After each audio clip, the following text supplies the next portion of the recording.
Une brebis, c'est la bête la plus bête. Donc,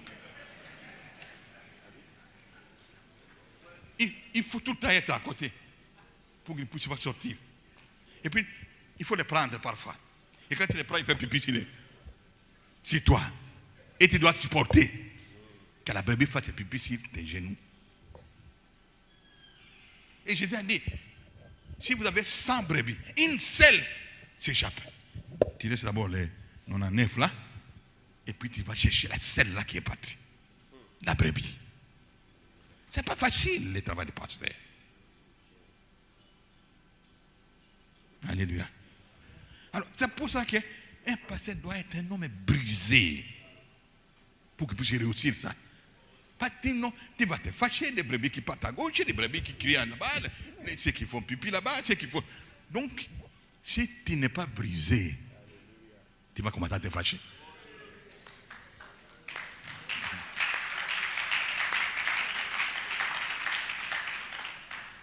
Alléluia.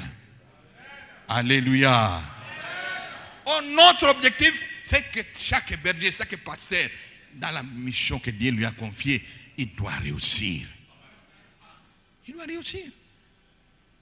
Mais nous, les évangélistes, bon, c'est facile de réussir, parce que tu te mets dans la rue, tu commences à crier, croyez à Jésus, croyez. Bon, il y en a 50 qui croient, les autres qui ne croient pas, tu pars. Tu les laisses même comme ça. Parfois même, on ne les envoie même pas à l'église. Tu les laisses comme ça. Tu as crié, bon, tu es content. Un jour, nous avions reçu un évangéliste américain à Kinshasa. Il avait une grande campagne. Maintenant, il fait la peine. Qui n'a pas encore reçu Jésus? Beaucoup de gens viennent. Et puis, il les fait recevoir Jésus. Alors, moi, je lui ai dit, bon, révérend, tu es content de ceux qui ont répondu là, qu'ils ont reçu Jésus? Oh oui, vraiment, c'est une bonne campagne.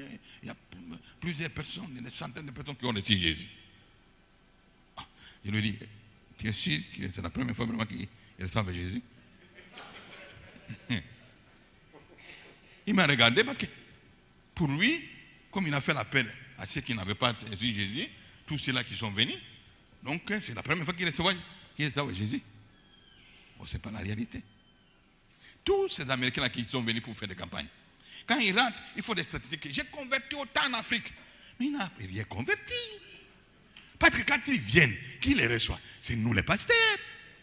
Et nous venons avec nos fidèles pour écouter à la campagne. Ce ne sont pas des païens. Ce sont des chrétiens qui sont déjà dans l'église. Mais maintenant, comme dans l'église maintenant, ils n'ont pas encore trouvé ce qu'ils cherchent. Quand on fait l'appel, qui vient recevoir Jésus? Si quelqu'un est malade, il sort. Mais il est chrétien. Hein? Il sort. Maintenant, pour eux, ce sont des nouveaux chrétiens qui viennent de recevoir Jésus. Oh non!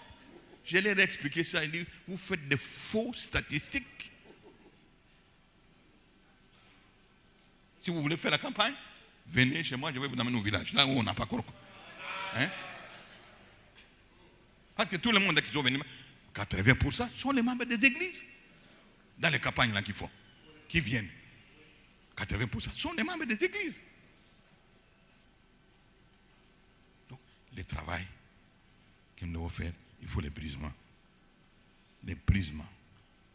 Parce que paître les brebis, c'est vraiment compliqué. On appelle ça les fidèles les brebis.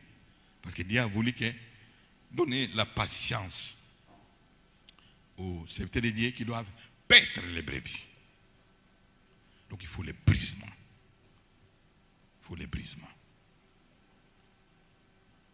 Amen. Hein? Amen. Hein? Donc je voulais insister sur ça.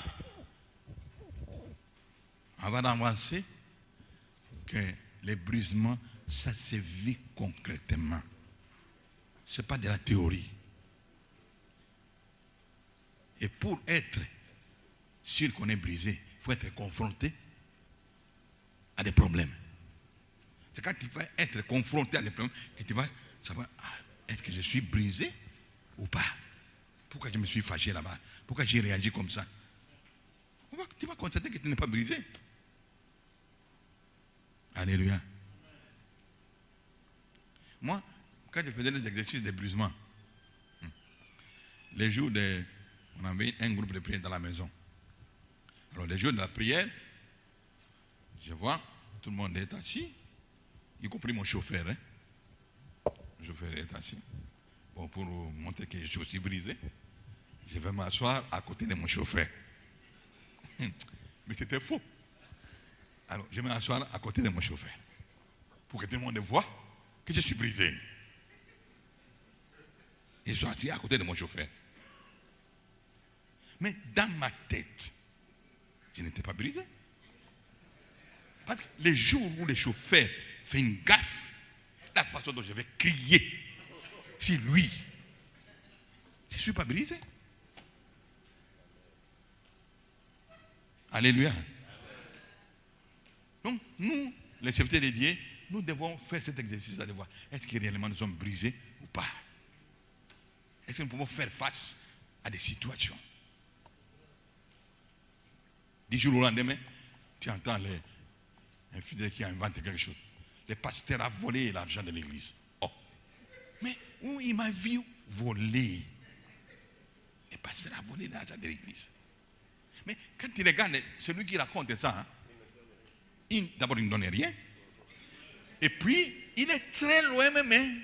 Là où on compte les offrandes, il ne sait même pas ce qui se passe. Mais il commence à propager, non, les pasteurs volent. Les pasteurs volent les offrandes. Maintenant, si tu n'es pas brisé, tu vas risquer de frapper quelqu'un.